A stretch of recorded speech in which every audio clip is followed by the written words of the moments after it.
present I'm Sorry I Haven't a Clue, the antidote to panel games.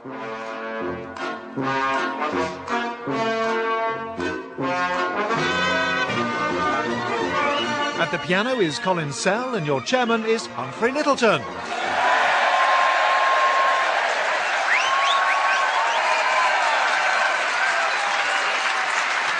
Hello and welcome to I'm Sorry I Haven't a Clue. You join us for a return visit to London's Clerkenwell, where we're guests of Sadler's Wells.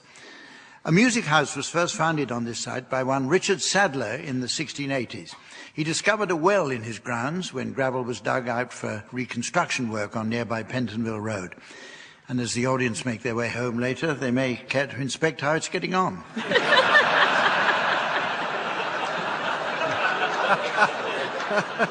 Sadler marketed his well water as a curative and soon began to provide his customers with a variety of theatrical entertainment. The first act to top the bill was the Hibernian Cannibal.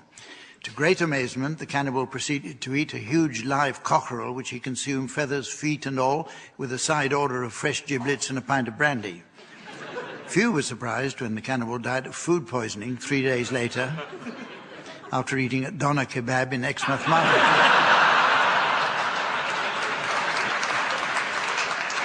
In late Victorian times, the theatre installed a skating rink. However, their ambitious musical Joan of Arc on Ice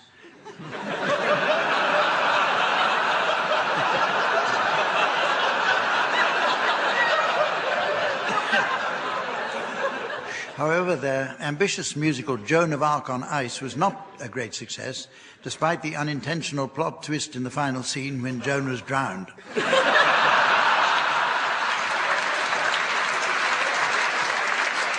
By the 1930s, the theatre's reputation was enhanced by the establishment of Britain's first national ballet company.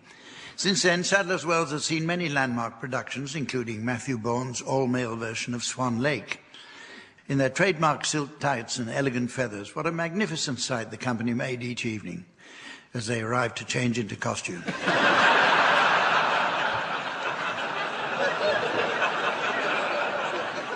This reputation for nothing but the finest performing arts lives on today, and we have to thank Sadler's Wells for inviting the teams here to provide something in the way of comedy. And there's not many who can get in the way of comedy more than them. On my left, Graeme Garden and Barry Cryer. On my right, Sandy Toksvig and Tim Brooke-Taylor.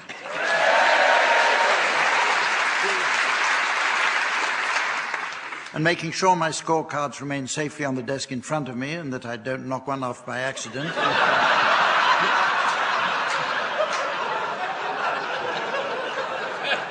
Please welcome the lovely Samantha.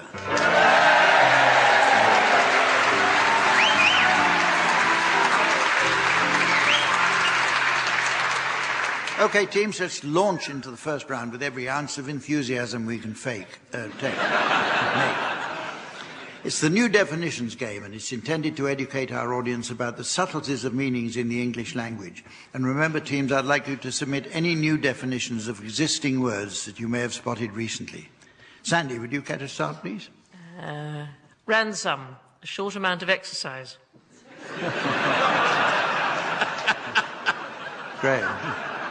Mucus, a swear word used by cats.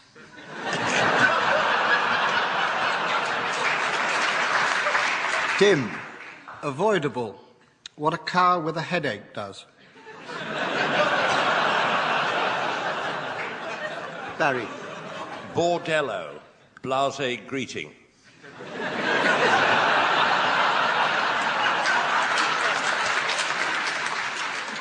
Diphthong. Minimalist laundry. Pontificate, a lecture on French bridges. Dogma, bitch.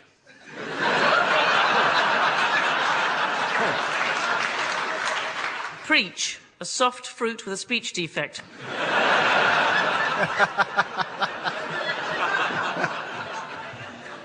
Hagiography, Edwina Curry's book. Follicle, a tiny little ruin built on a small hill.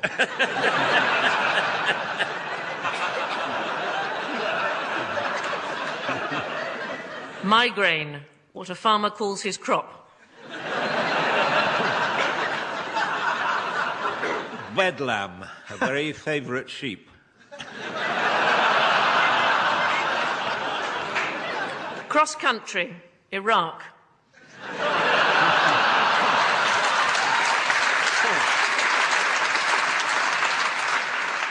Okay, the teams are going to sing along now with some great old discs in the round called Pick-Up Song. Record researcher Samantha has made one of her customary visits to the gramophone library, where she runs errands for the kindly old archivists, such as nipping out to fetch their sandwiches. Their favourite treat is cheese with homemade chutney, but they never object when she palms them off with relish.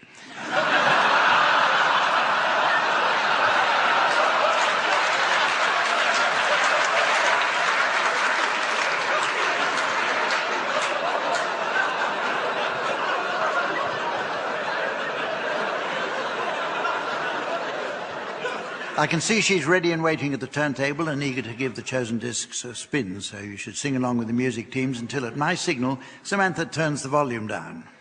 You must continue singing, and if when the record returns you're within a calendar month of the original, I'll be awarding... Now listen, this is ridiculous. I haven't awarded a single solitary point since the old king died.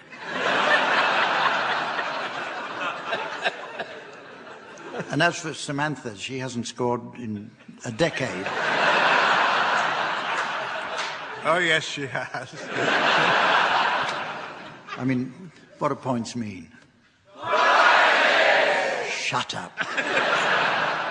This week's prize is just the thing to keep the kids amused at family funerals. It's this lovely rocking hearse.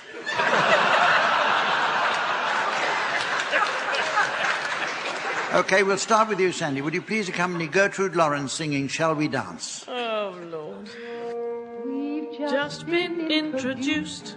I do not know you well, but when the music started, something drew me to your side.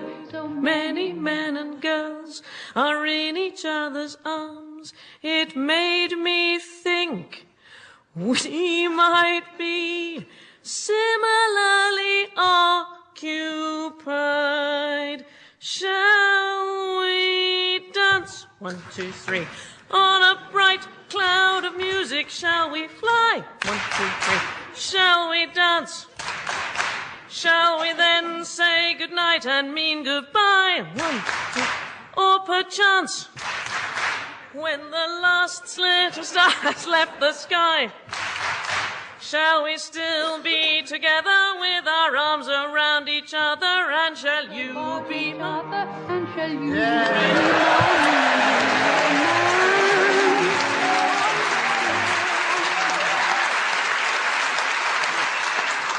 Okay, you now, Barry, would you please accompany the Proclaimers singing King of the Road?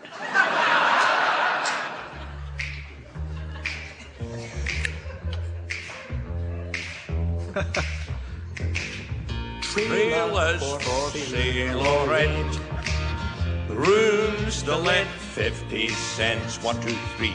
No phone, no pool, no pets. I ain't got no cigarettes, about 2 hours of pushing broom. Buys an 8 by 12 for bedroom. I'm a man of means, by no means king of the road. 3rd boxcar, midnight train, destination Bangor, Maine. Old worn-out clothes and shoes. I don't pay no dues. Old stories.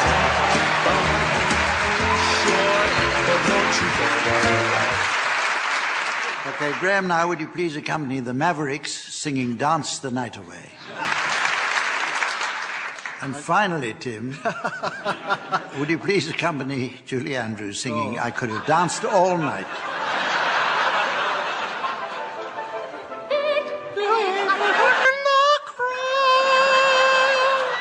I could have danced all night.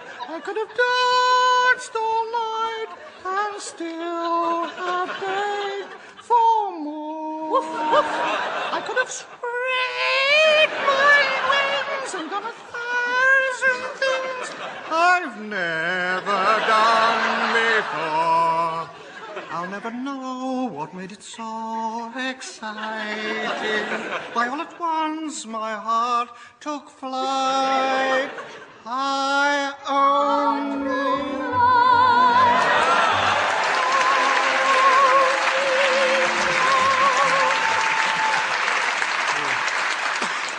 The next game is called Sound Charades. It's a specially adapted wireless version of the TV classic Give Us a Clue, where panellists used to mime the titles of books, songs or films. In the original version, the player's task was to perform in total silence, prompting a gale of ceaseless laughter from the audience. The team's version is a clever reversal of the format.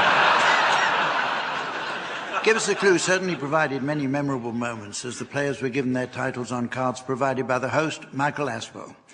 We particularly recall the unalloyed pleasure in Lionel Blair's face as he bent across the chairman's desk to receive Uncle Vanya.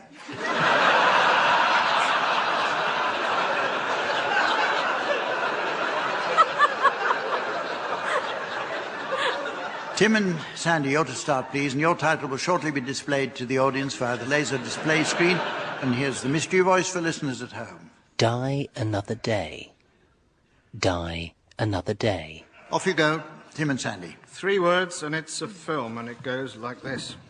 I don't think that I like the colour of my jumper. Really? Don't you? Don't you? I love it. I love it. No, I'd like it to be another colour. So what are you going to do then? Well, I thought I'd change the colour. No, no, you can't do that. It's the Sabbath. I'm not certain, but I think it's practically a command, but colouring has to be done at some other time. What, sort of next week? Well, yeah. Any particular time next week? No, you can pick any bit of next week. Except the Sabbath? Of course, yeah. Are you sure? My word is my bond.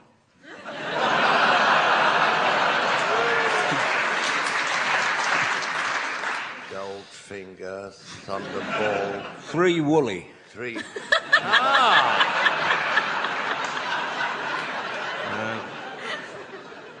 I got it. Is it Die Another Jumper? So close. Die Another Day. Yes. Right, your turn, Barry and Graeme. Your title is now being exhibited on the laser display board, and here again is the mystery voice for listeners at home. Band of Brothers. Band of Brothers. TV series. 3 words. Dougal. Oh, you'll have had your tea. No time for tea. Oh, well, I see that. Where are you off to and all your finery? I'm away to the Christmas dance in the library. Oh, I didn't hear about that. No, it's all very hush-hush. I would be. No. Old friend, look, here's the invitation. Oh, Kings. Oh, very good. I see they supply free slippers. And they're going to soften the crisps. But look here, what'll they do about music? They've hired a Trappist orchestra.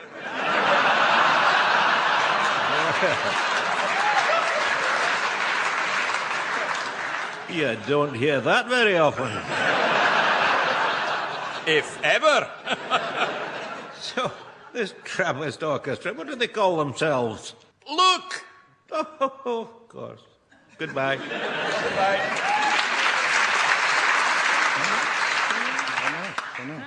Band of monks. Really? Oh, but Band of Brothers in that case. Brothers. Band of Brothers. Well done. It's now time to play the game called Mornington Crescent. But first, I noticed from the huge pile of letters on my desk that we've been sent a giant Scrabble set and this postcard. They come from a Mrs Trellis of North Wales. She writes, "Dear Moneybox Live." I have no mortgage on my house, which is worth £250,000, have about £10,000 savings in a building society, and I receive a generous monthly pension. So there.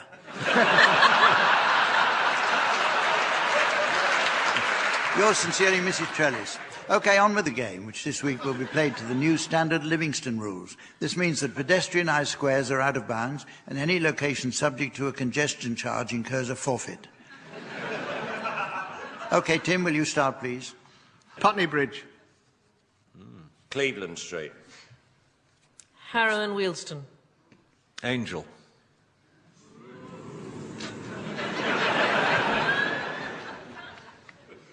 Pimlico. Ooh. Congestion charge? Yeah, Pimlico. No. No. It's only just outside. Yes? Yeah, but it was the new standard Livingston rules. Forfeit. Yes. Yeah. Who said it, anyway? Barry. It sounded Barry very said like it. Barry. Barry said it. Yeah. Yeah. No, it wasn't. Barry, you incur a forfeit. It's like the Dreyfus case all over again. This is terrible. You incur a forfeit. You got off that Will time, you... didn't you? You see that? You see that bottle of water in front of you? Will you take a large swig out of it? Oh, no. Oh. Often wondered what it tasted like. It's Sandy's turn, isn't It's it? my turn. No. All Sandy's right. turn. Can I do a complete central pass? You can do whatever you like, darling. Well, I'm going to go Wembley Central, Hendon Central, Walthamstow Central. Oh, yes. Very good. No. Yeah. Or should I have done that the other way around? Does it matter? I think it's good both ways. Yeah. No, it's where you pay the price for being flashy here, I think. Hampstead. Oh. Oh, that's bloody clever.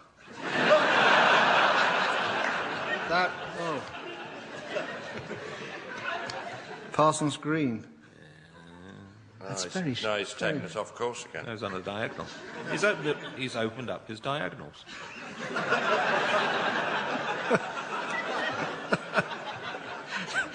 Clapham Junction. Well, not that wide open. No, that's a block it. Yeah, I think so. Mornington Crescent. Oh!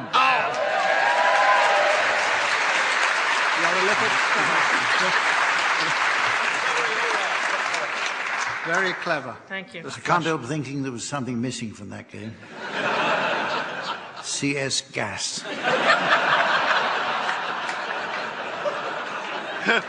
We have a seasonal round now. Yuletide is a time when families get together with all their relatives to exchange gifts. Personally, I find that children are always buying me presents I don't really want to use. An electric toothbrush, an ill-fitting sweater, a cemetery plot.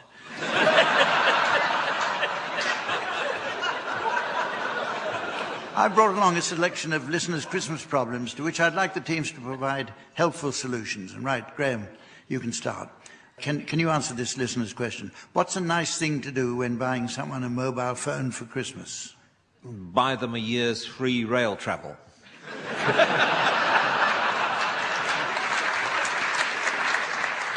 The answer is make sure the phone is fully charged before you wrap it, then ring them as they're opening the parcel. How charming. Tim, now, what's an unusual but effective way of keeping vegetables warm? Set fire to the House of Commons.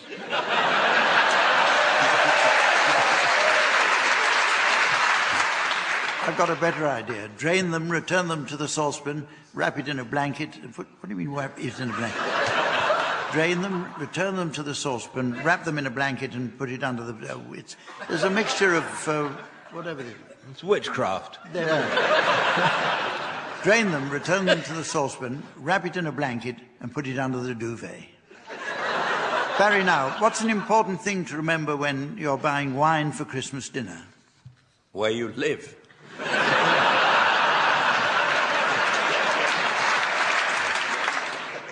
The real answer is that £2 of the retail price includes the cost of the bottle, the label, the cork and the VAT. And Sandy, how would you suggest I use up my excess goose fat? Foreplay with a chicken.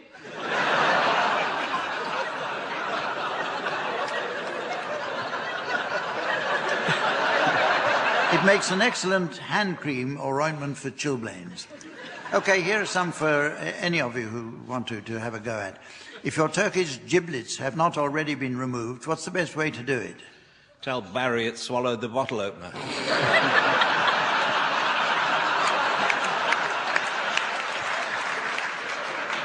Here's the answer. It's a bit of a long one. Insert your finger in at the neck end and waggle it about to loosen everything. Then insert your finger... When do you get the turkey?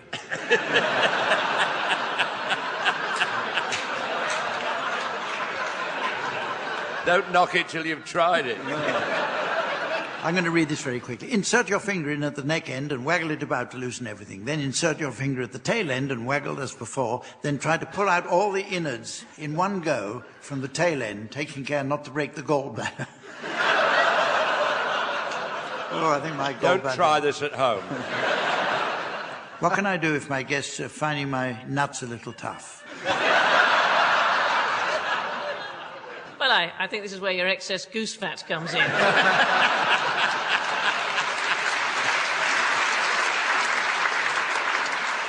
The answer is try freezing them first. They crack much more easily. How can you use candles to change the atmosphere of a room? Insert them before serving the sprouts.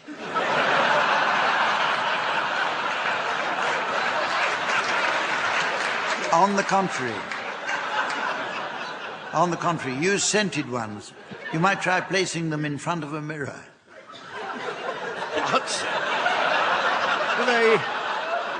Do they smell twice as much if you do that, no? I'm only reading out what's that. This all comes out of a stupid book. If you're going to a party where you're likely to drink heavily, what's a good way to ensure you get home at the end of the night? You go as a self-addressed envelope.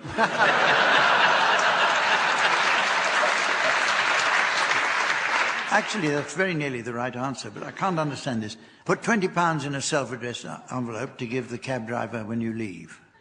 What the... But how would you know the cab driver's address?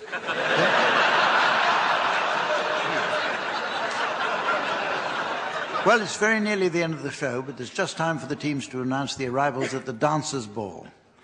Samantha has to leave now as she's hosting a traditional Cockney music and dance night with the Pearly King and Queen at a nearby pub. All the locals are saying they can't wait to see her knees up round the King's head.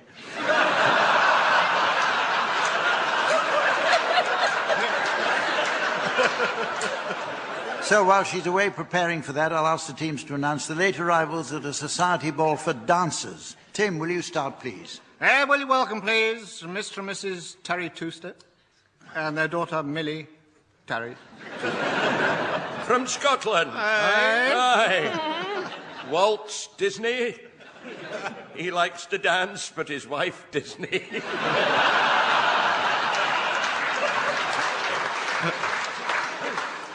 And all the way from Sweden, Oh, yes. Mr and Mrs Waltz, their son Lars Waltz. Yeah. Sandy, I'd like to introduce you to a great fan of yours called Dan. Oh, he's gone. Oh, now, where did your fandango go?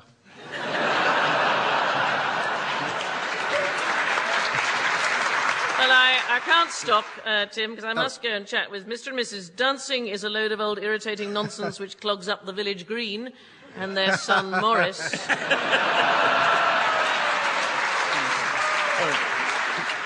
Oh, and here's the Chancellor with a huge smile on his face. Oh, what a gay Gordon.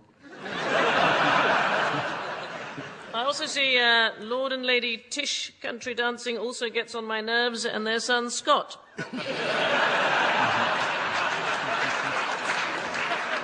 Look, there's Leo Tard and Desmond Tutu. Mr and Mrs Plum Fairy and their horse Shergar.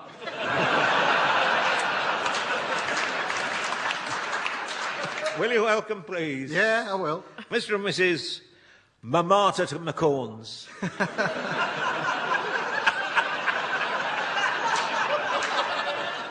And their daughter, Wilhelmina Mamata to McCorns.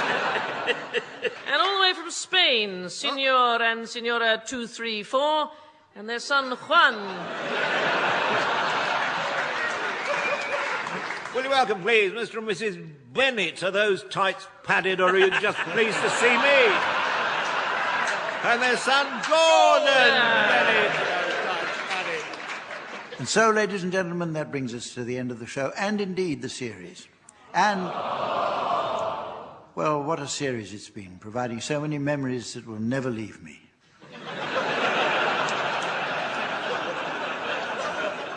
At least not without a long course of expensive therapy. So from the team, Samantha, myself and the fine folk here at Sadler's Wells, it's goodbye.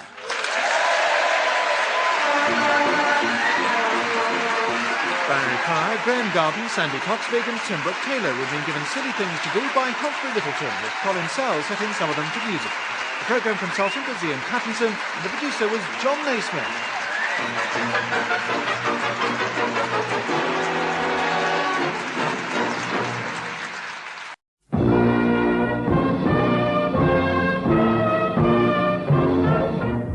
We present I'm Sorry I Haven't a Clue.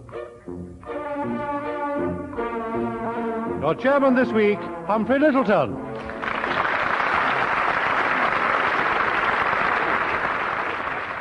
Thank you very much, and as we're overrunning, let's have a very quick round to start with. This is the round called Words of One Song to the Tune of Another. Accompaniment provided by Dave Lee. Graeme and Barry, No. if you'll start, there are your words. I want you to sing the words of Leaning on a Lamppost to the tune of Maria. All ready? Dave Lee, introduction. I'm leaning on a lamppost at the corner of the street. In case a little lady comes by, oh me, oh my. I hope that little lady comes by. I don't know if she'll get away. She doesn't always get away. But anyway, I know she'll try for me or mine. I hope the little lady comes by. There's no other girl I could wait for, but I reckon he's still waiting. But this one... Anybody know the words in the audience? Join in, please. Corner of the street, we're finished. We're finished. A certain little lady comes by.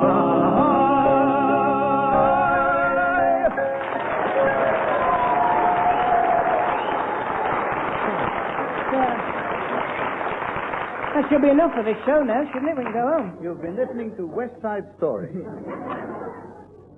Now then, where are we? Yes, Bill and Tim. Your words here, the words of long-haired lover from Liverpool, to the tune of 16 Tons. I'll be a long-haired lover from Liverpool. I'll do anything you say. I'll be a clown or your puppet or your April Fool if you be my summer daisy from L.A. I'll be your leprechaun and sit upon an old toadstool serenade you, your eye, old and grey. I'll be a long-haired lover from Liverpool. And let it come early. I'll be a long-haired lover from Liverpool. And I think you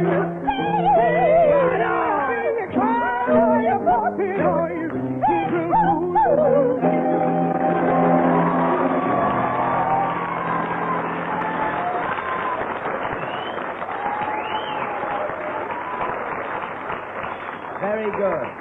I score that 5 to Bill and Tim, And Barry and Graham, you have 4. And this is where I introduce Very the round good, of play very good. at the end of the program in order to give the teams time to think of silly names for people arriving at the archaeologist ball. What? The archaeologist ball. Get some old jokes out. Right. Could we get a new audience, please? Round. Very good. The next round is Don't the one that's volunteer. called What's in a Word? That's another mark-off bill for interrupting the chairman. Can I have a mark for not interrupting? Yes. Thank you very much. Rubbish! Now, that levels up the score. I'm going to give each of you a word culled from the Oxford English Dictionary. These are actually real words, and I want you to define them. I'm going to give you each a word. Tim Brooke-Taylor, you're the first one. Your word is whished. Wished is a card game played by people who are pished.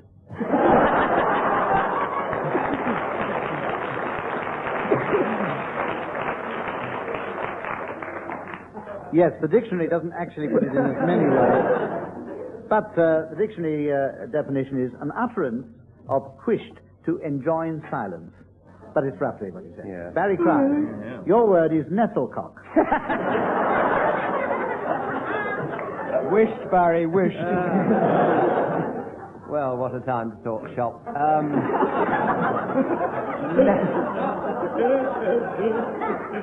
Nettlecock is, of course, a reference to nestle, meaning chocolate, and cock being an abbreviation of ballcock, meaning part of a plumber's trade, therefore meaning a plumber eating chocolate while working, therefore not keeping his mind on his work, like David Frost getting off a plane half an hour before doing a television program. Bitter. Chock, a blocked pipe, a blockage. Nettlecock, a blockage. Back to Robert Robinson.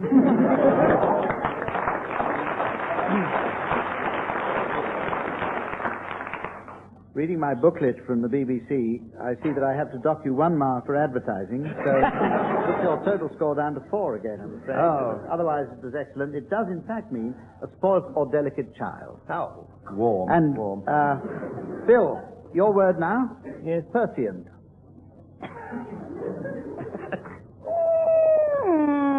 Yes.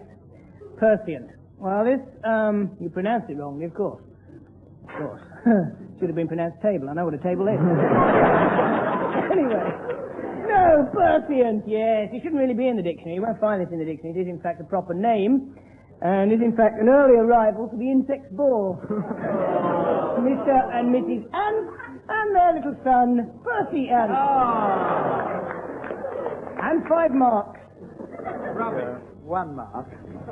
Because the actual definition is keen or piercing. That's right. Which is, I preferred, in fact, preferred yours. Graeme Garden, your word? Opsimath. Opsimath. How do you spell that? Op? S-I? Opsimath. You've got to get 4 marks for this because your team's 4 marks behind. All right, then here we go for 4 marks. Opsimath is a slang term. Those of you who've seen the film The Godfather will no doubt know about the Italian gangs operating in America. There were some operating in the East End of London at one point, in the early part of the century, in the 20s. And this word was much used by them, as in the phrase, "You want I should give you a punch opsimath." Yeah.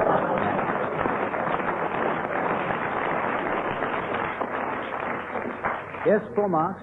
Thank you. And, in fact, the dictionary definition is one who begins to learn late in life. Exactly. And didn't they just...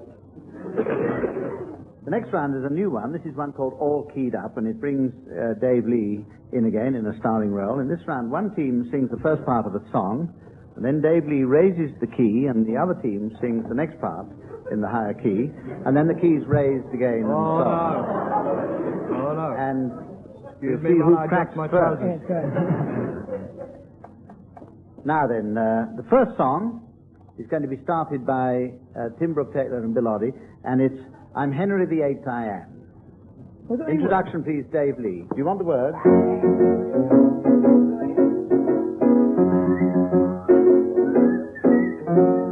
How fast are we doing it?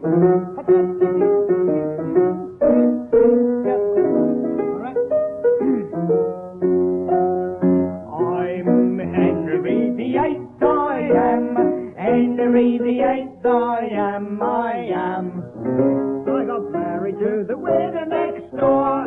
She's been married 7 times before. Everyone was Henry.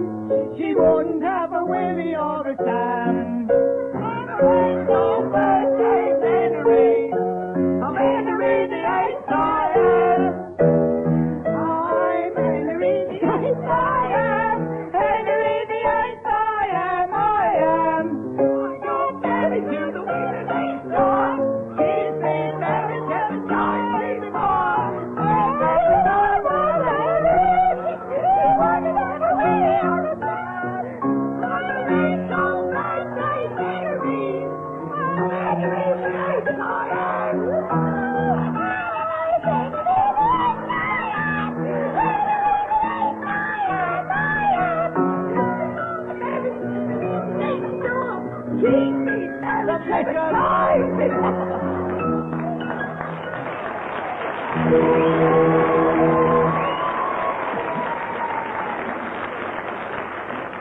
Now look here. The score stands at 12 marks each. I finished that one because I couldn't stand it any longer. Now we have a round called Make a Noise. In this round, I want each of you to make a noise. Barry Cryer. Yes. Yes, one. Tim Brooke Taylor. Bush not.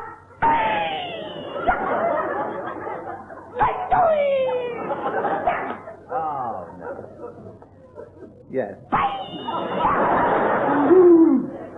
One. You have to finish it. No PS's.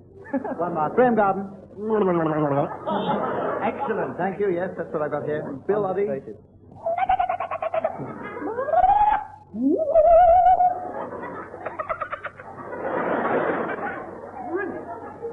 Brilliant. I won't ask you to repeat that one. Yes. It was good. Right. We go on to the next round now, which is called commentary. And in this round, each team has to improvise a commentary of an event which I shall give them. And the audience, once again, will be brought in to decide who wins this round by the sheer volume and enthusiasm of your applause. Don't go. And we're starting with Tim Brooke Taylor and Bill Oddie. Good. And we'd like you to give a commentary on erecting a deck chair. Erecting a deck chair. Right. Tim and Bill. Yes, and they're coming out now. He's just trying to get the deck chair up. It looks as though he's just marking out a place to put it up, and slowly he's putting it up. Yes, he's got it up there. I've just been handed a piece of paper here. That's apparently the slowest anybody's ever put up a deck chair. I don't think you'll find that's exactly true. I think somebody put one up a great deal slower in Morecambe last year. That's right. August, That's right. That's absolutely right. Just a pack of laughs to keep the thing going. Isn't it all? Oh yes. Well, he looked as though he's getting it up now, and he looks. I think it's up. Yes. Now, I don't know how you feel about this, but some people over in Australia say that putting up deck chairs is getting boring now. How do you feel about that? Well, I don't really think so. I think it's a great deal more exciting than cricket, for a start. Anyway.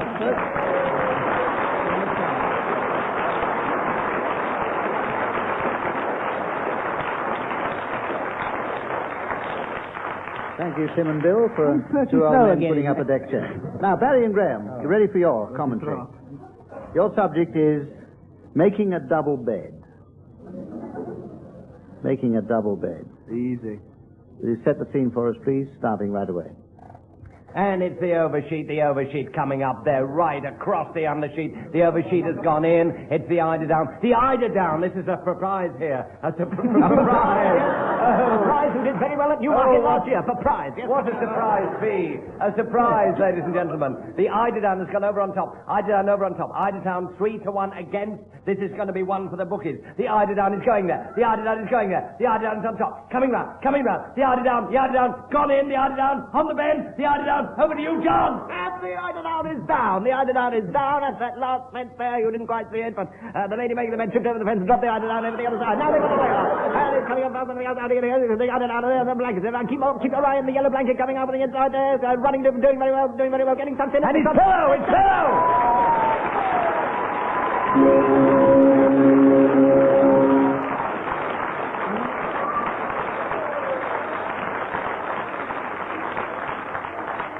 Yes, you win on the audience applause, Barry and Graeme, making you 4 to Tim and Bill 2.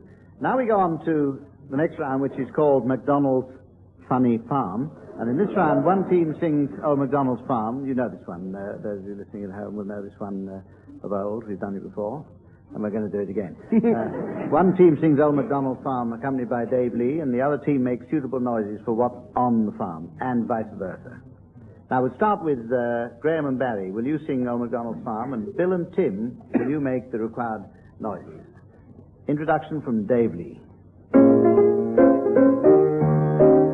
Old MacDonald had a farm, E-I-E-I-O, and on that farm he had a duckling sheep, E-I-E-I-O, with a here and a there, here a there, everywhere. Old MacDonald had a farm, E-I-E-I-O. Old MacDonald had a farm, E-I-E-I-O. And on that farm he had an effeminate rooster, E-I-E-I-O, with a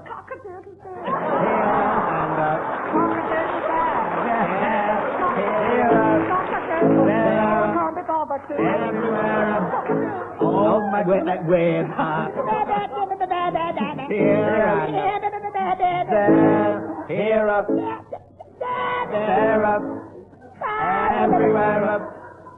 Old MacDonald had a farm, E-I-E-I-O. Old MacDonald had a farm, E-I-E-I-O.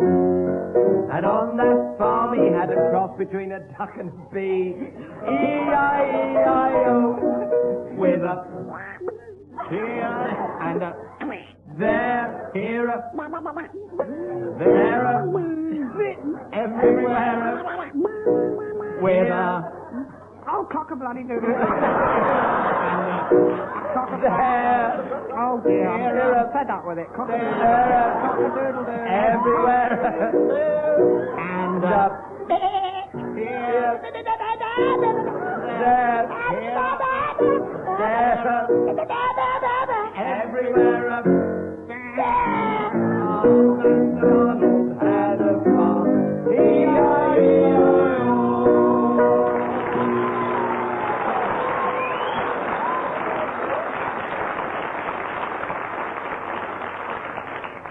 Right, well now it's the turn of Bill and Tim to sing the song and Graeme and Barry to make the noises. Old MacDonald had a farm, E-I-E-I-O, and on that farm he had a milking machine, E-I-E-I-O, with a here, there, here, there, everywhere. Old MacDonald had a farm, E-I-E-I-O. Old MacDonald had a farm, E-I-E-I-O. And on that farm he had a sheep that thought it was a horse, E-I-E-I-O. With a bear, I'm so confused. Bear, oh dear. Bear, oh, there, bear, everywhere. Bear, I'm so confused. Where? With a where? Here, there, here, there, everywhere. Old MacDonald had a farm, E-I-E-I-O. Old MacDonald had a farm, E-I-E-I-O. And on that farm he had Harold Wilson in the bar, E-I-E-I-O. With a I'm dreaming of a little victory. here up, No, screw me back a little lower, man. here up, I am enjoying this. there, Oh, I got my pipe under the water. everywhere. Get out, son. With a bear, I don't know. Here I am so confused. There, oh dear, oh dear. There, oh no, everywhere. Oh, I give up. With a here, there, everywhere. Oh, MacDonald had a farm, E-I-E-I-O.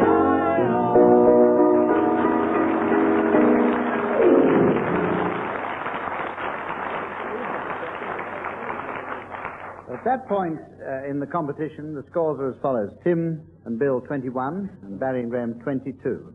We come now to ad-lib poem, in which each member of the team is going to, or the members of each team are going to make up a poem. Each team member must keep going until I press the buzzer, and then a member of the opposing team must take over. And this goes on until we reach the natural artistic conclusion of the poem, or until I can't stand it anymore. The first line of the poem coming up now, and this one, Bill, I'm going to ask you to start.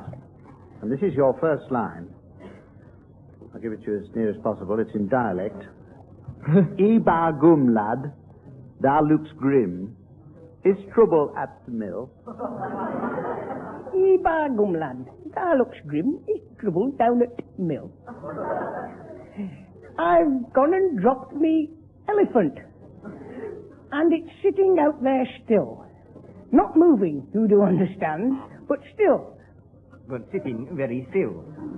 And furthermore, it's sitting under my pneumatic drill. Now, elephants, as you may know, come very large and wide. And you can see another one upon the other side. Now, these two elephants, whose names are Alistair and Fred, have been my pets for many years. I wish that I were dead.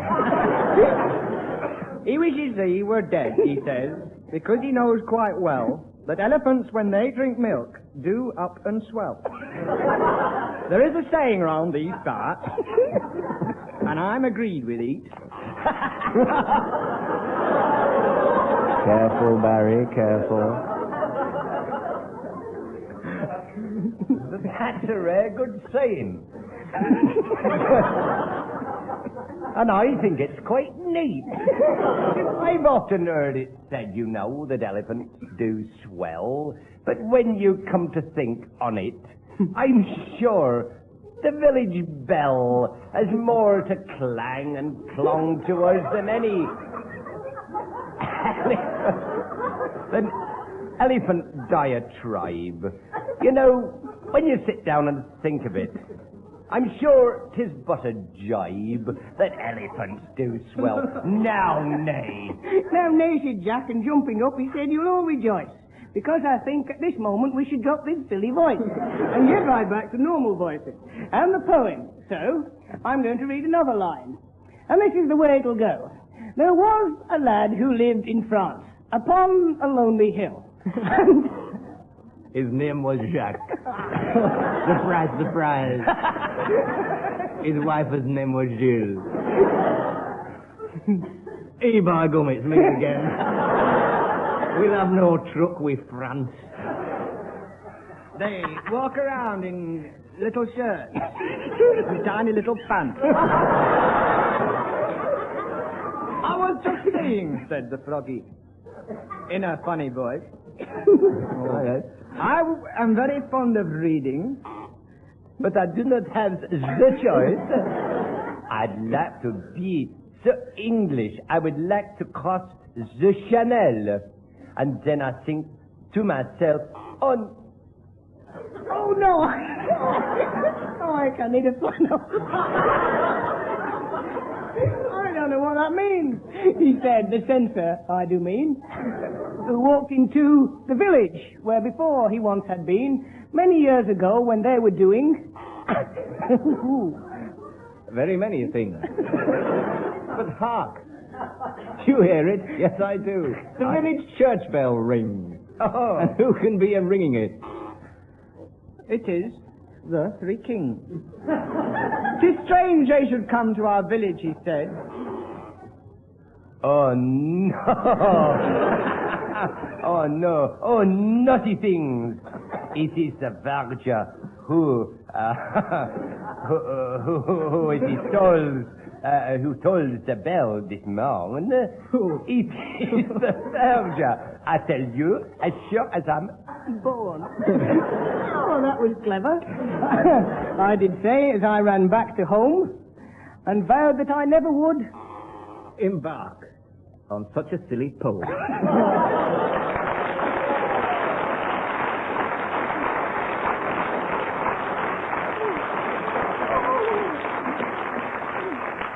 Well, I'm going to give the marks there to Barry and to Graeme especially for winding up the program. No, that's a very interesting score now, 35 each.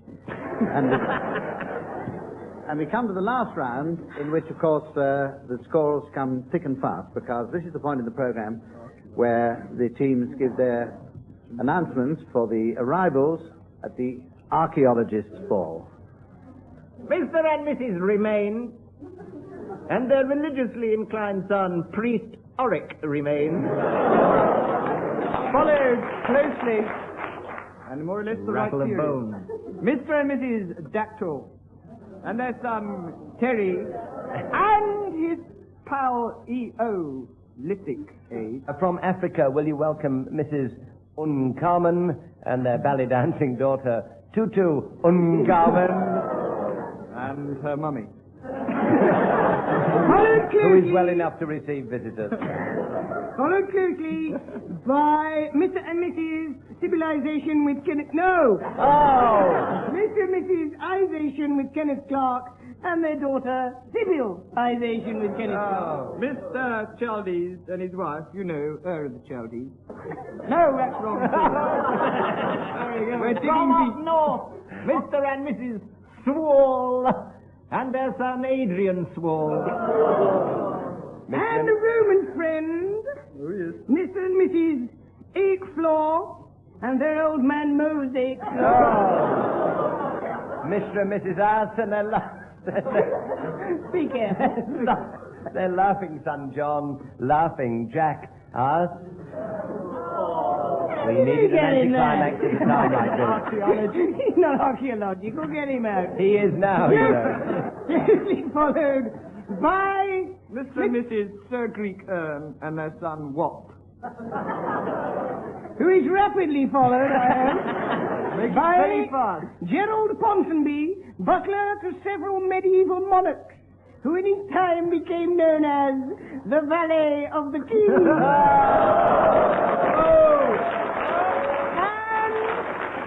And of course, yet another visitor to the archaeological ball, Sutton. Sutton who? That's right.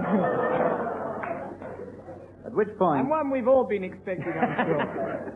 Mr and Mrs Saw and their daughter, Dinah. Not forgetting Mr and Mrs Thesaurus and their daughter, Eleanor Braun. Thesaurus. At this Oh, point, Mr. Mrs. Moss and their mother, affectionately known as Ma Moss. And while we're on the subject, Mr and Mrs Kant and their daughter, Celia.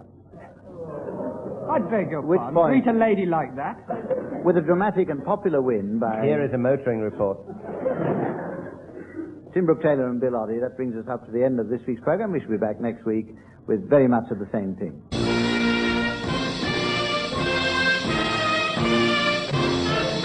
Barry Cryer, Graeme Garden, Bill Oddie and Tim Brooke Taylor were being given silly things to do by Humphrey Littleton, with Dave Lee setting some of them to music.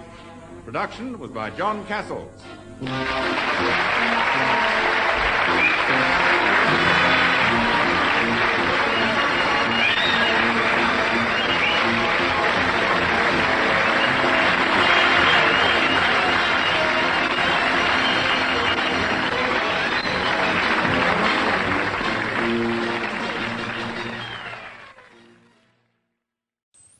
Straight now into the first round, which is the singing sprint. In this round, a member of one team sings a song as fast as he can, and then a member of the opposing team must try and beat his time. And I shall be timing them with a stopwatch here, and I'm going to be extremely strict with the musical rendition, the intonation, and so on. Right, we're going to start now with Graeme Garden and Tim Brooke Taylor. Tim, will you start, please, singing those magnificent men in their flying machine? Go on, Tim. Go on, Tim, now. Those magnificent men in the flying machines, they go up, tiddly up, and they go down, tiddly down. They enchant all the ladies and steal the scenes with their tiddly up and their down, tiddly down, up, down, turning around, losing the loop and flying the ground. They're all frightfully keen, those magnificent men in their flying machines.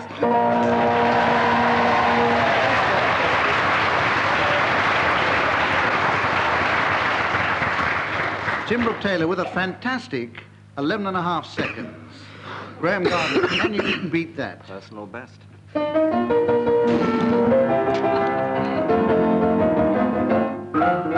Those those magnificent men in the flying machines, they go up, they go down, down, down, they enchant all the ladies and steal the scenes, they go up, and they're down, down, up, down, flying around, looping, defying the ground. They're all frightfully keen, those magnificent men in the flying machines. Yes, all right, 10.5, beaten by 1 second, Tim, so that gives you 3 marks. And we come over now to Barry and Bill, and we'll start with Bill Oddie, and your song, the two of you, is the hippopotamus song. Which hippopotamus song? Oh, this hippopotamus song. Up old hippopotamus song. He gave the hippopotamus people the light of the evening star, and where the helltops come to hell, stand up on the main, the hippopotamus know the reminiscence like the sweet is made. My glory. Like the coolie, coming from the down the hollow nevers, what on girl is mud.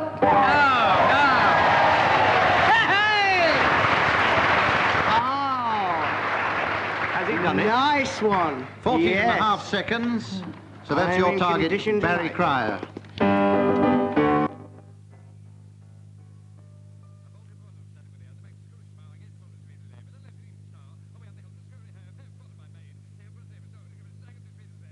Mad, glorious mad. Nothing's mad, but glorious mad. Follow me, follow. Down to the hollow, and then listen while glorious mad. All together. Mad, but glorious mad. That puts Graeme and Barry slightly ahead as we go on to the point in the programme where I tell you that we come to the round called Garble, and in this round I'm going to give each team a situation to improvise, but the improvisation must be in Garble with no recognisable words. And I'm going to hand over to the audience to judge this one. I shall award marks at the end according to the length and volume of your applause. And don't forget that if you recognise any recognisable words, I shall be very surprised. We're going to start with Graeme and Barry, and your situation is this: a Welsh nanny being invited to a German police ball. Ich fiede doch Kinder, doch Hiede, die Hunde, doch Recht, doch Hunde, Flüre, schön, doch Arde. Oh, boy, oh, was ich mal lernen. Oh, klemmt es sich auch, komm doch. Da könnte es sein, der Hunde. Oh, der wird es schon. Papa, oh, Papa. Papa. Ah, kennst du? Ah, ja, oder, boy, oh, eine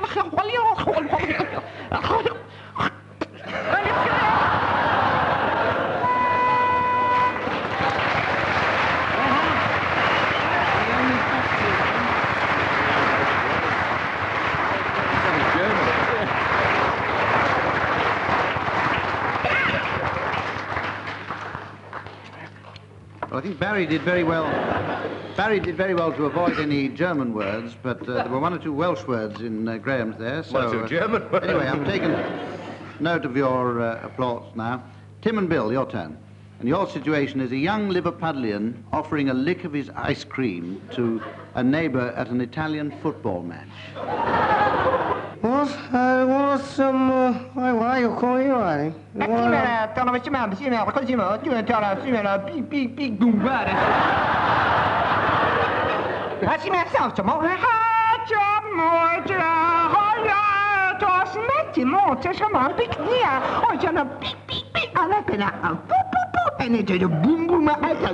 No.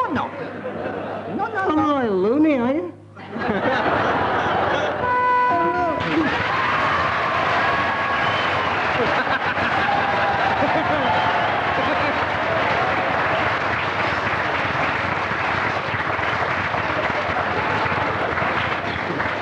Just let me check that applause, because there's very little in it. And while we're checking the applause, we go on to the next round, called tag wrestling. In this round, I'm going to give each team the payoff of a story. Then members of each team will have to devise a story to fit their particular punchline. I shall then start one of you off working towards your punchline, and then I shall press the buzzer, and a member from the opposing team will have to take over the story, but work towards his punchline. I'm going to give you, Tim and Bill, your punchline. Ready? Yep. And Gerald has kept penguins ever since the mayor was beheaded. Okay, Graeme and Barry, ready for yours? What do you mean, fruitcake? Said Cicely. A short back and sides is what the young master always has. Tim and Bill have had longer time to think up the opening of their story. We'll start with them, and we'll start with you, Tim Brooke-Taylor. Once upon a time, there was a man called Gerald, the well-known penguin keeper. Gerald found that the best way to keep penguins in Attercliffe was to get the permission of the local council. His passion for penguins was only surpassed by his passion for fruitcake, which he always used to eat outside the penguin's cage. This was a family thing, hereditary in a way, because his sister Cicely also loved fruitcake. And in between preening and combing and generally looking after the penguins, they used to eat fruitcake. Now, this is not absolutely relevant to the main story, which does, of course, concern Gerald and his friend, the mayor. This story takes place in the time of the Spanish Inquisition, when it was a habit to, not that Spanish Inquisition, no. Not advertising, oh no. When it was a habit to behead criminals and traitors against the state. And it was, in fact, proved that the mayor had, in fact, done some very naughty things in his time. And so he was brought up before the court. The judge of the court at the time was one Gerald. Not one Gerald, it was... One Gerald. Not, in fact, the Gerald of the story, but another Gerald who'd been called in as a replacement. The time of the Spanish Inquisition was also known for the terrible plague which hit Antarctica and killed off all the penguins. The good people of the town cheered themselves up by eating fruitcake, and Cicely... A young girl in her teens sadly died in her early... I mention Cicely because her best friend, Gerald, and boyfriend, used to keep penguins in Spain at the time of the Spanish Inquisition. Now, there is an old custom there that every Friday morning people come into court and have to justify this. This will interest you, Humphreys.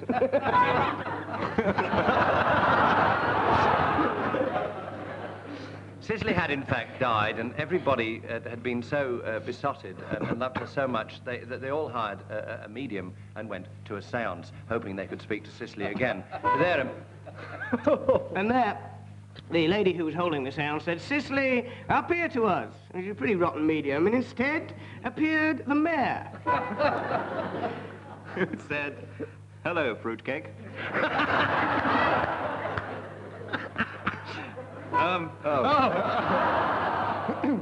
Which, as we know, is the African name for a penguin.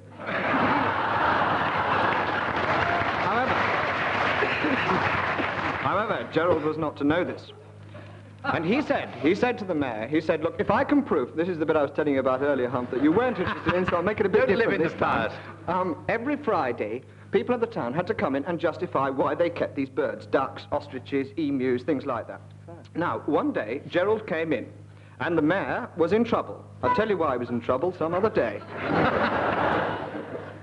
So they were, in fact, all sitting at the séance, and the mayor, as Tim quite rightly said, did appear. But the strangest things happened in spiritualist circles. The mayor was dressed as Cicely. Good heavens, everybody cried. Good heavens, they cried.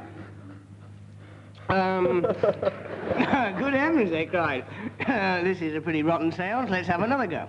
And so they had another go. And amazingly enough, they conjured up the mayor, the actual mayor, who was, of course, beheaded. Call me fruitcake, said the mayor.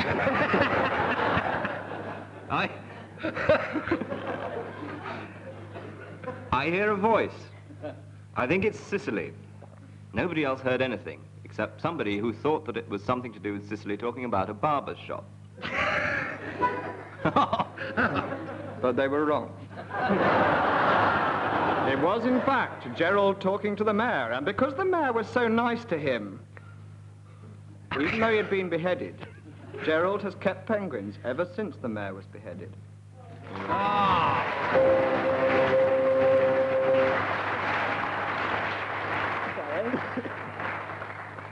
Yes, Tim and Bill get the 2 points there. And we come on to the round, which is called Blues. This round is the one in which I'm going to ask the members of each team to improvise a blues, taking alternate lines and accompanied, of course, by Dave Lee at the piano. Now, Tim and Bill, will you give Barry and Graeme their topic for their blues? The topless blues. Topless blues. Topless blues. Sing me about the topless blues. When you're ready, Barry.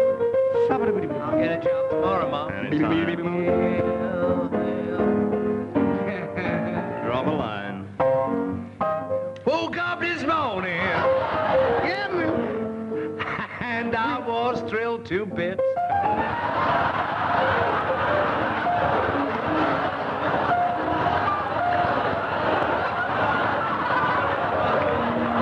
You hurry up, you'll get it finished before they stop laughing. They need never hear the rest. Oh, I'm very sorry about that, baby. Very good follow-up to that. Caroline heard about this fantastic new attraction they've just hired down at the bar in the Ritz.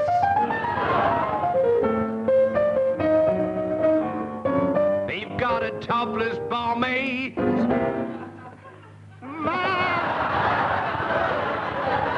Man, you should see her shake her martini. Yeah! And it fits.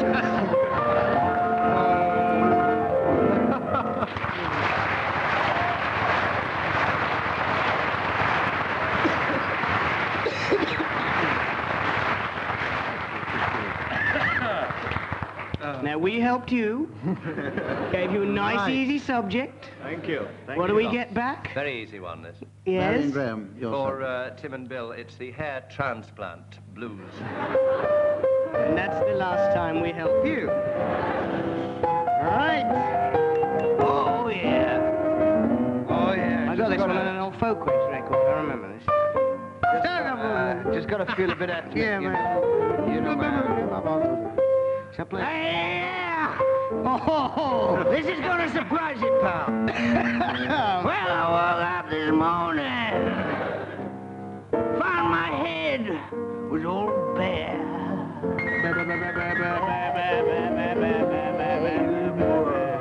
Ah, the dog had fallen in love with my toupee. Don't blame him, though. Attractive toupee, but I don't care.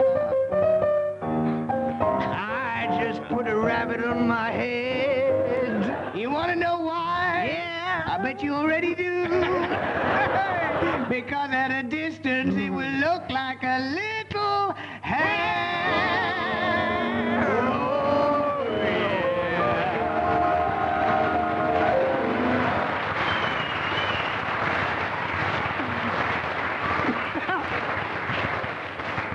Graeme and Barry get top marks for filth, and Tim and Bill, on the other hand, the element of surprise was slightly greater.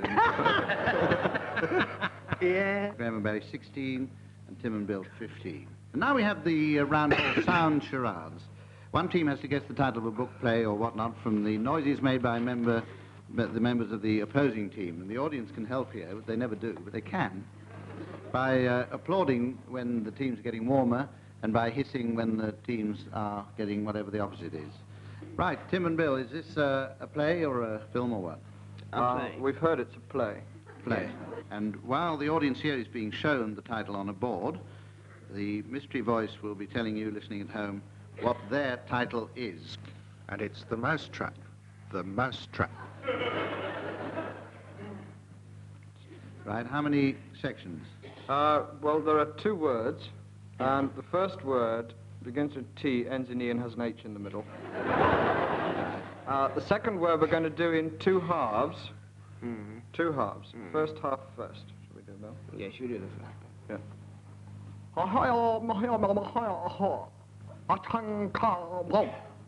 That's the first half. Second half coming up now.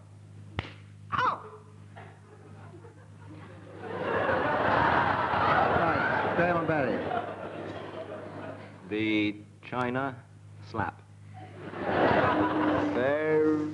No. Warmish. Tokyo chop. No.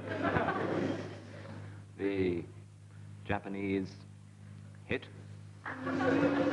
Hit. Probably has been a hit in Japan, yes? Yeah. Been a hit everywhere else. So I was going to say the well-known Japanese hit. I'd stick to your Take Chinese. Chinese. Pekin Tom. Well-known character in... Give him a bit more, give him a bit more. Character in what? In China, as you were mentioning. Well, very, very well-known character nowadays in China. Give him a bit of a mow. Bob Hope. The mouse trap.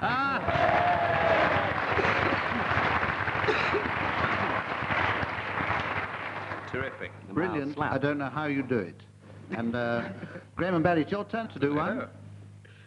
Audience is being shown here. Meanwhile, Mr. Voice, please tell the people at home. It's W.C. Fields.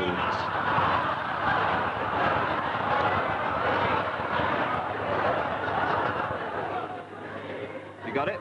Dirty one. It's not good. Must be. Right. Always is. A film, a play, a book? A famous film star. Famous film star, right. Hello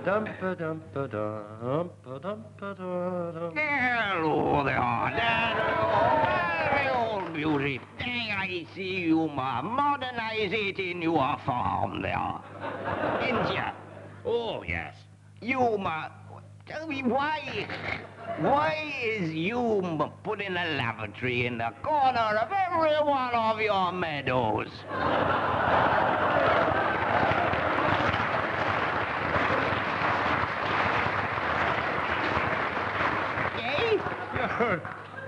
Are the silly voices just for a cheap laugh?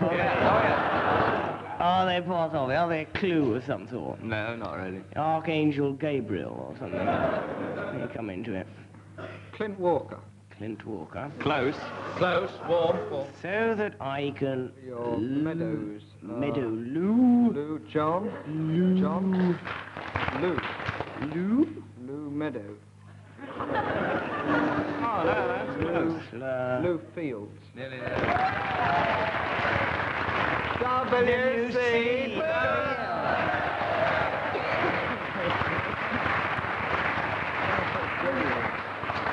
Right, at the end of that round, Graeme and Barry have 21, Tim and Bill have 24. Yep. And we go on to the ad lib poem. Members of each team are going to make up a poem. Each team member must keep going until I press the buzzer, and then a member of the opposing team must take over. This goes on until we reach a fairly obvious conclusion. We will start with Graeme Garden now.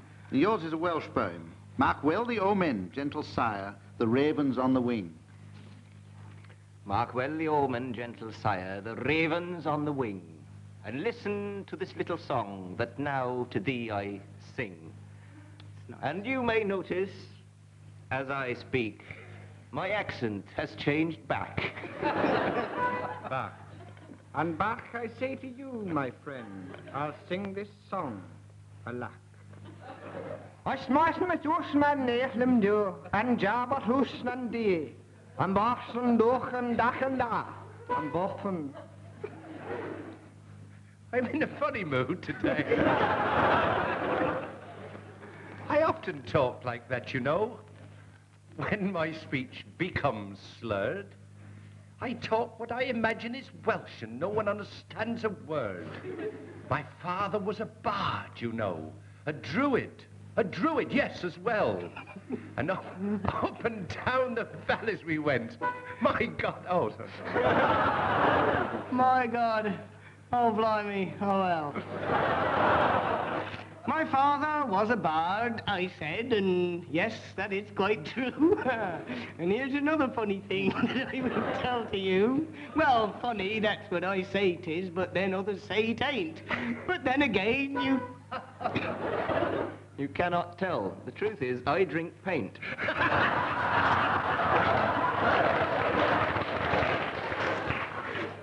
When I come home after a day's work, I sit down feeling knackered. And there is nothing I like more than a nice tin of lacquered. I've changed my accent once again, you notice, that is true. There's a little thing around the corner, and it's coloured blue. It's coloured blue because it is a thing that's seen at night. It sometimes leaps up in the air and gives a nasty... Oh, I don't think that's right. I referred to a pot of paint, you know. This story I won't diminish. People say I'll die if I drink paint, but I'll have a lovely finish.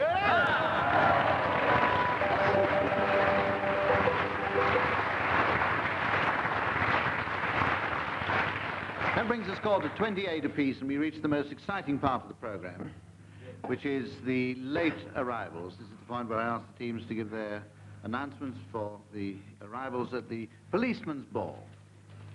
First to arrive, and likely to regret it, Mr and Mrs Cuffs and their daughter Anne Cuffs. Also arriving is Mr and Mrs Cake and their policeman son, PC Cake. And his truncheon Judy. Rapidly followed by Mr and Mrs Squad and their daughter Vice Squad. Not to mention, appropriately enough, Mr and Mrs Smum's Ball and their daughter Policeman's Ball. Sergeant and Mrs Bodily-Harm and their detective constable son, all the way from Cyprus, Grievous Bodily-Harm. And Mr and Mrs Hello. And their son Al Hello. Followed closely by a close friend of theirs, Mr W.S.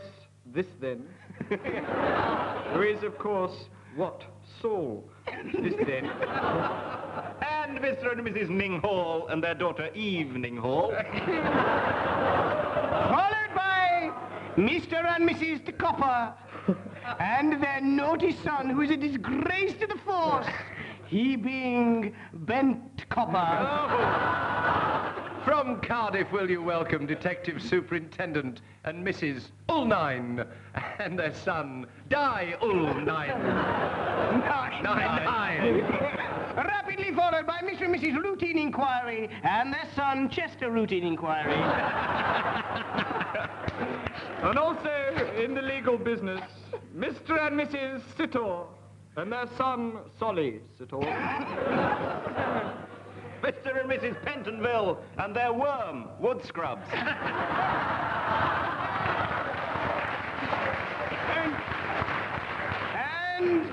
And while we're in the nick, and he can come in too, come to think of it, Mr and Mrs Mum Security Block. And their son, Maximum Security Block. Welcome from Africa. It is. Isn't it now? Superintendent and Mrs Olliwally on Book and their daughter Black Mariah. I must add... Together with her panda car. Mr and Mrs Rit Service, and from India their son, the Sikh Rit Service. Mr and Mrs Substances. With their daughter who gets about a bit, who's known as Cert and Substances. All the way from Moscow, Inspector and Mrs Igor Warrant and their son, Serge Warrant. At this point... Which may lead us to Mr and Mrs Estrates Court and their daughter Madge Estrates Court. It brings us now to the point in the programme where Tim and Bill have had a runaway victory on that round. They're taking them right up to 43 marks and leaving Graeme and Barry trailing at 35. But our computer has come up with the results of that earlier round, and that really makes the score look entirely different. We'll see you next week.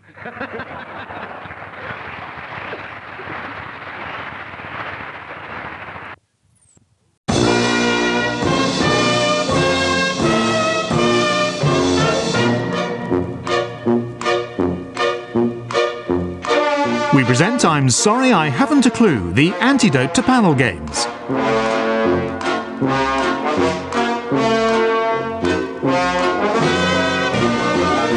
At the piano is Colin Sell, and your chairman is Jack D. And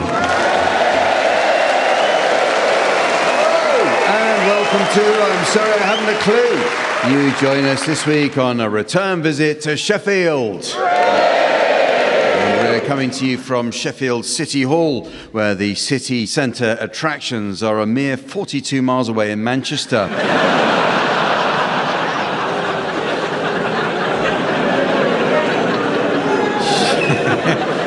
Sheffield produces most of the world's cutlery. Demand for Sheffield cutlery is at an all-time high thanks to a burgeoning Middle Eastern market and the constant demand for silver spoons from the English home counties maternity units. And by the way, if you're listening in Lancashire, cutlery is that shiny metal stuff that you get out at Christmas. Legendary athlete Sebastian Coe was born in the city. The middle-distance superstar entered the record books as the only child in the history of Sheffield ever to be named Sebastian.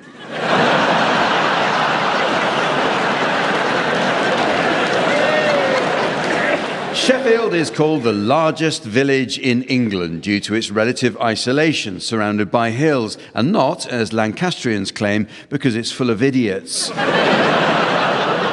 Ah, you laughed at them. According to the Office of National Statistics, 12% of Sheffield's population is made up of people relocating from London. This southern influx is said to account for a slight softening of the city's local Yorkshire accent and an increase in its annual sales of balsamic vinegar. To 1 bottle. The Sheffield-born Human League frontman Phil Oakey comes from a musical family. His father played trumpet in a jazz band, while his sister annoys pub customers by singing along to backing tracks. That's karaoke.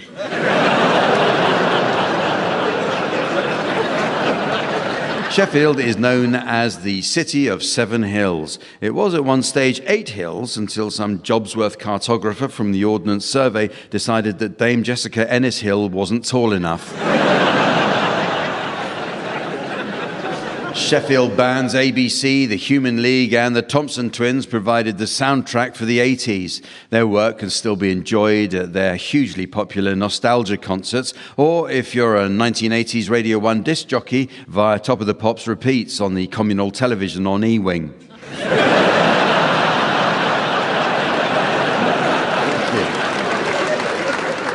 Pulp's Jarvis Cocker was born in Sheffield. Although now based in Paris, the quirky frontman still returns to the city of his birth and can often be seen clothes shopping in Oxfam or Sue Ryder, either chatting with fans or fending off the staff who keep trying to put him back on display in the shop window. And talking of common people, let's meet the teams. On my right, please welcome Tony Hawks and Lucy Porter. And on my left, Miles Jupp and Milton Jones. We start this week with some new additions to the Uxbridge English Dictionary. A good dictionary is essential for learning the correct usage of similar terms. For example, many people don't understand the subtle difference between the words pioneer and innovator. Well, an innovator is a person who introduces new methods, ideas, or products, whereas pioneer is a workplace injury suffered by clowns.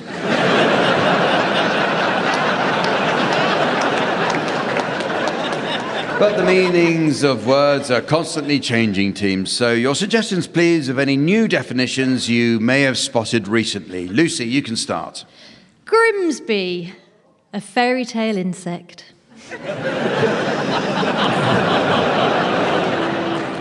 Miles. Sellafield, what a farmer is told to do to pay inheritance tax. Tony. Lavish, a bit like a toilet. Milton. Obesity, that medical drama that used to be on Saturday nights.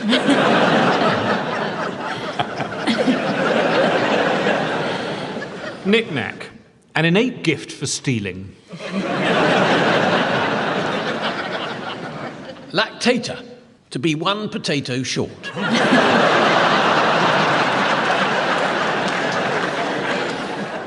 Orchestral, suggestion of a different bird to eat this Christmas.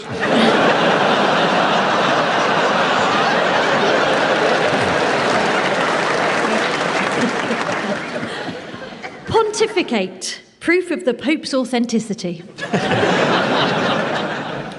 Pupa, private healthcare for insects. Masseur, how a Frenchman introduces his sister.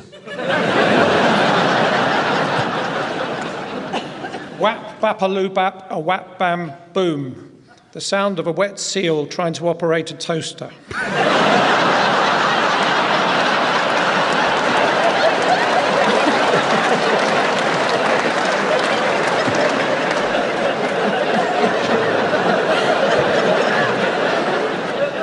Tapas, to pat a bottom.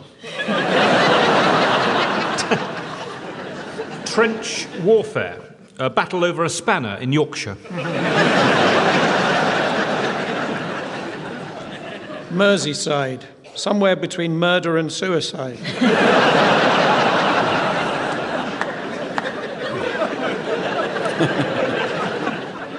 Lobotomy, having short legs.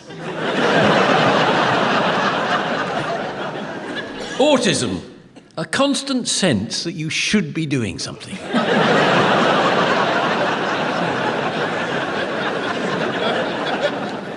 Subwoofer, a dog trained to bark at U-boats.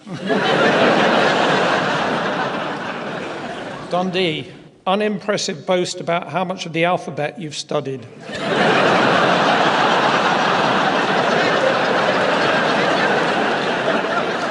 Well, the teams are going to do a spot of acting for us now in the round called Sound Charades.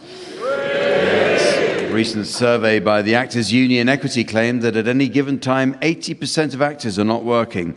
Post-drama school, many actors find it hugely frustrating waiting for a role to turn up, as do their customers whose soup has gone cold as a result.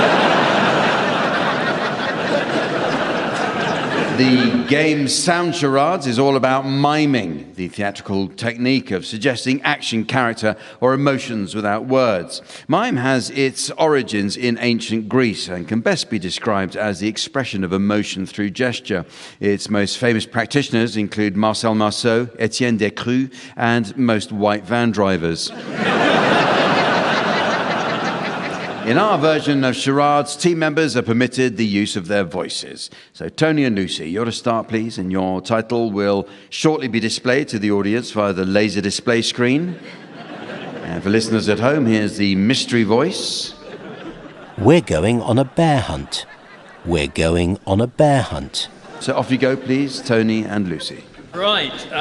It's 6 words. Yeah. And it's a book and apparently a TV show as well. Mm-hmm. And it goes like this. Good morning. Is this your first outing with the Cheshire Hounds? Yes, I do hope this horse is well behaved. Oh, yes, he's very steady. And it's a beautiful day. Yes, quite warm, thank goodness. Of course.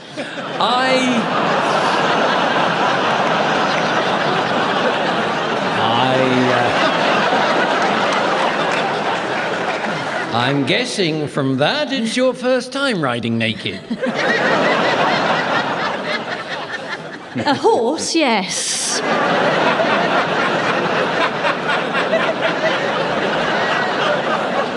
Well, it's a tradition here at the Cheshire Meet. Hunting pink is an expensive thing these days, so we've decided to do without. It's quite a sight. Oh, thank you very much. And here come the hounds. Oh, that's a magnificent pack. You're too kind. Good heavens, who's that? He's the whipper-in. Oh, and today he's whipped it out. It all adds to the fun. Tally-ho!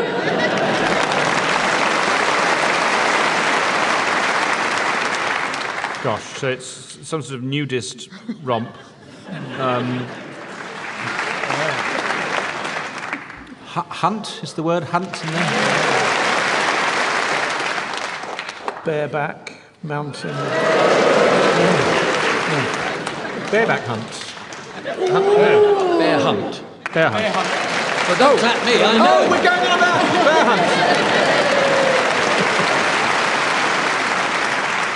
Okay, your turn, Miles and Milton. Your title is now being exhibited on the laser display board. And here again is the mystery voice for listeners at home. Stranger Things. Stranger Things. It's a television show. Yes. It's 2 words. Sorry to bother. There's a Mr. Things to see. Things? I don't think I know him.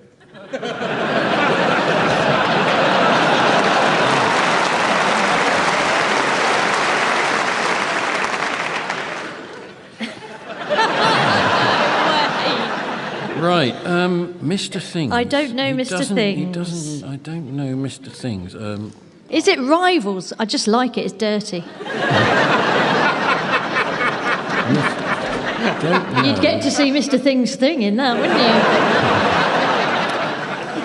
What has it Well, ever things. You don't know things. That's what you said. So what does What is does that something make that you don't things? know? Yeah. Stranger Danger. Stranger Things.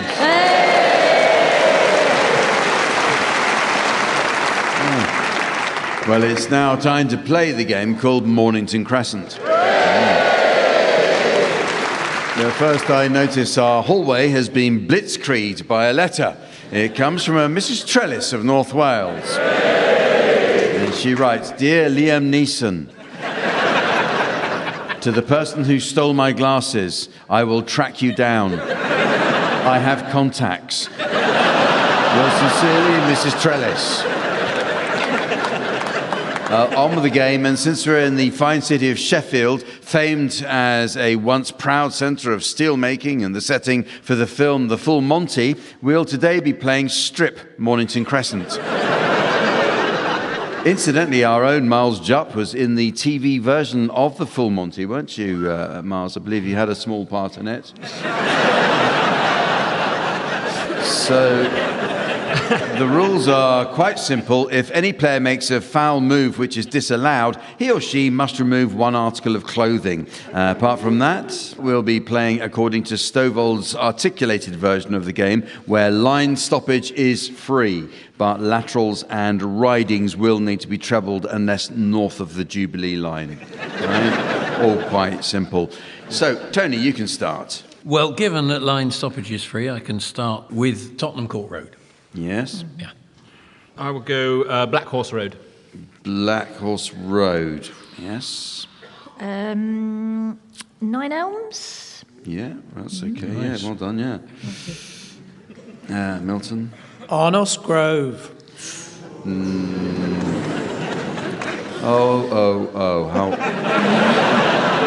Hold your horses. We've had 9 Elms Grove. You can't follow it with Arnos. Why not?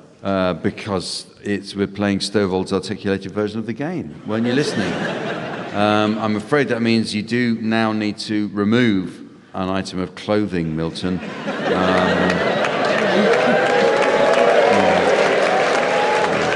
You're on tour at the moment, aren't you, Milton? Yes. How did you know? Well, I just noticed you're wearing a stab vest. So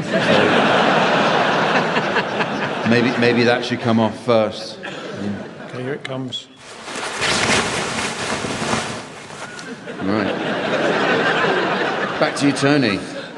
Well, I don't want to go north of the Jubilee line, so I'm going to go Tooting Broadway. Yes, that's okay. Tooting Beck. Mm-hmm. Yes, Tooting Beck.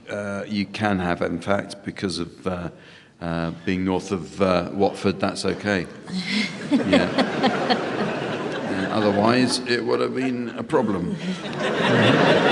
Lucy. I will go north of the Jubilee line for Amersham. Amersham. Very, yes. Amersham. Inspired. Yeah. Milton. Barking. I think when we've got where line stoppage is free, but laterals are ridings, we can't do barking, especially with an opening like Tottenham Court Road. It would throw the whole game off balance. I'm afraid your high-vis jacket's going to have to come off now. Right, here goes.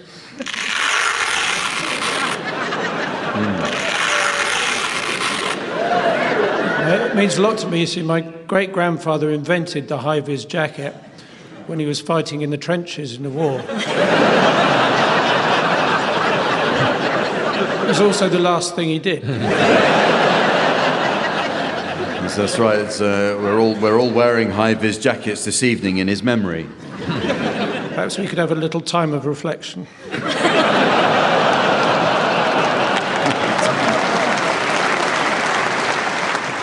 Back to you, Tony.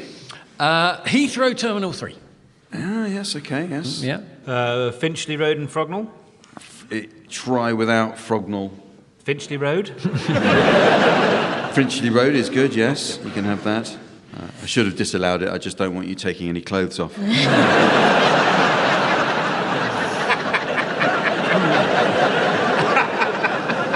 Lucy? Bit risky because I think it didn't work out earlier, but I think now Arnos Grove is in play. Arnos Grove, in fact, you can do. You can. Yes. It was helped by your Amersham earlier on, so well done you. Yeah, good play. You did. Milton. I've got a bad feeling about this. Acton Town.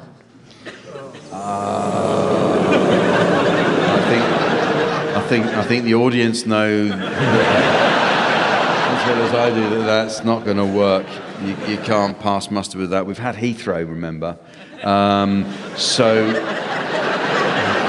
I'm afraid it's time for the false moustache to come off. Let me help you. It wasn't false. I'm so sorry. Maybe we should, well, in that case, take something else off. How about the false eye? No, I think we'll have to have the wooden leg as well, Milton.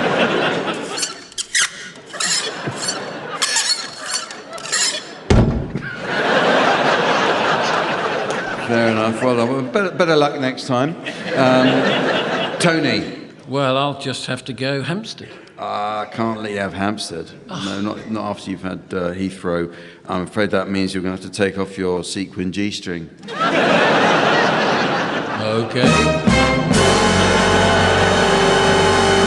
Mornington Crescent! Okay. Funny place to keep a sock, Tony. Well, the next game is a musical one entitled Song Stoppers. In this round, panellists from each team will take it in turn to sing the opening line to a series of well-known songs. It's the job of their teammate to answer each opening line in a manner likely to end the song altogether. At the piano, we have Colin Sell. And incidentally, Colin was excited to tell us how, after he'd finished work one evening, none other than the great Sir Simon Rattle approached him from the stalls with some valuable advice. He said, "I'd give it 10 minutes, mate."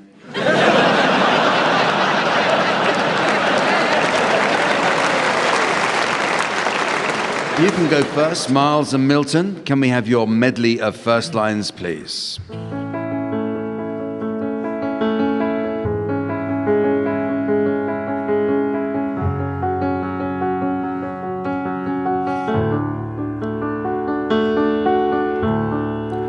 I heard... Sheep or cows?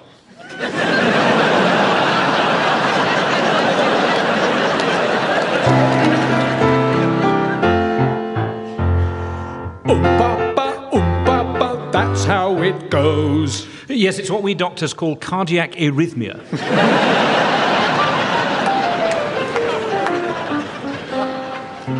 Salagadoola, menchakaboola, bibbidi bobbidi boo. And lovely children they are too, Mr. Rees-Mogg.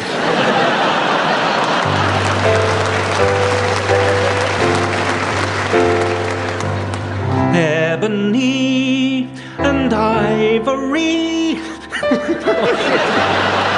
No, keep going, Colin, I've got away with it. Ebony and ivory live together in perfect harm. I could sing it for you. Do you want me to sing it for you, Mark? Yes. Tony sing it. And then they'll do the punchline, OK. Thank you. Ebony and ivory live together in perfect harmony. Yeah, the perfect blend of deforestation and illegal poaching.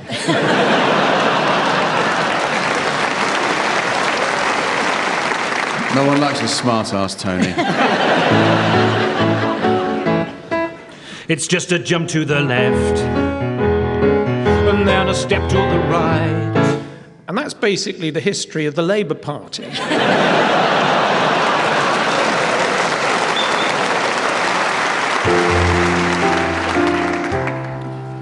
When I find myself in times of trouble, Mother Mary comes to me, speaking words of wisdom. Oh, blah-dee, oh, blah-da.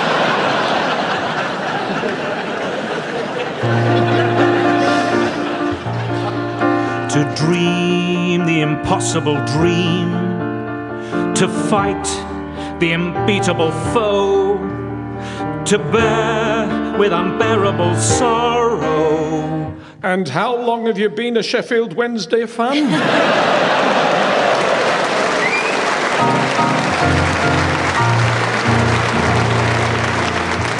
Okay, your turn now. Tony and Lucy, can we have your first line medley, please? It's my party and I cry if I want to, cry if I want to. Well, Kemi, it's tough. You shouldn't have entered the leadership race.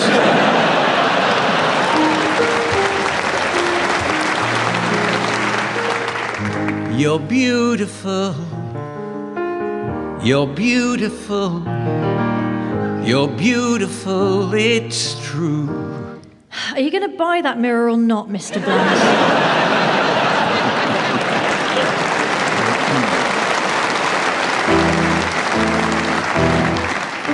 If you don't love me now, you will never love me again. I can still hear you saying you would never break the chain. I'm sorry, but it just wouldn't flush.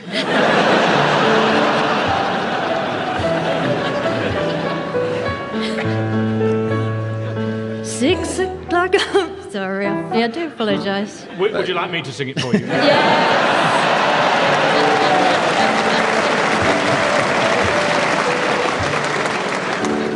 6 o'clock already, I was just in the middle of a dream.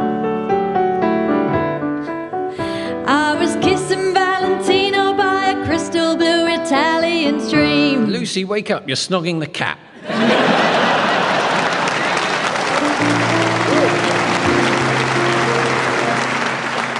Let it go, let it go. Can't hold it back anymore.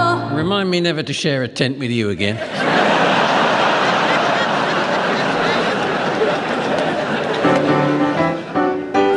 Hey, you put your left arm in, your left arm out.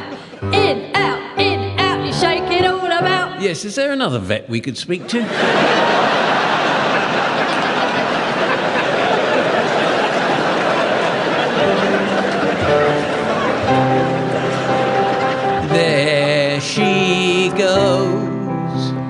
There she goes again. Oh, cystitis is a bastard, isn't it?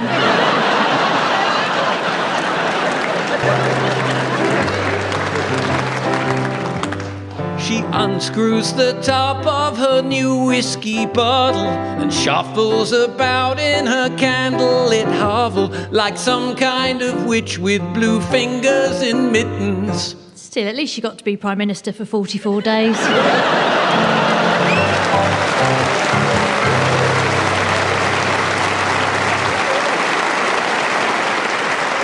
Well, that's very nearly the end of the show. But there is just time to squeeze in a quick round of parking or bedroom. So teams, in this round, I'd like you to come up with phrases that might be suitable for use both in the bedroom and while parking the car. Miles, you can start. Left hand down a bit. Tony. I honestly didn't think I could fit in there. Lucy. Honestly, it'll be quicker if you just get out and let me do it myself.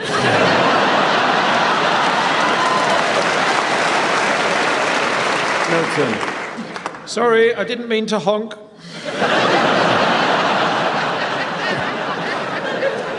I'm just waiting for this guy to pull out so I can get in there.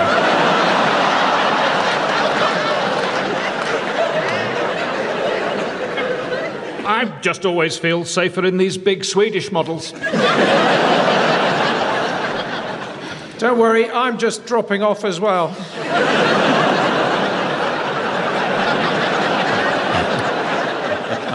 Could everyone please stop shouting? I find it very hard to concentrate. Your arse is sticking out.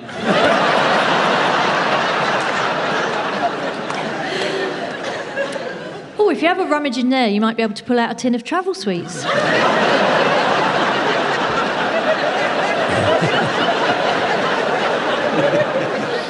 It's pay and display, so here's a tenner. Would you believe it? He's trying to jump in there before me.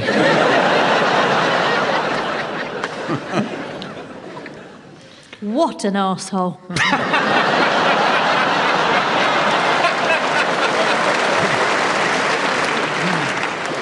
Oh dear, I'll just have to write a little apology note and pop it under their wipers.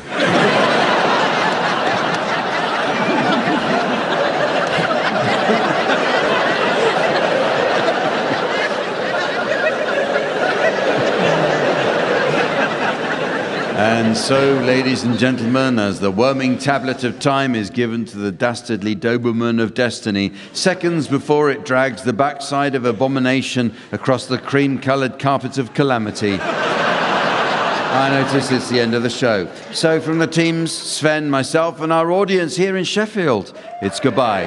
Goodbye. Tony Hawkes, Miles Judd, Lucy Porter and Milton Jones were being given Silly Things to Do by Jack D, with Colin Sell setting some of them to music. The programme consultants were Fraser Steele and Stephen Dick. The producer was John Naismith.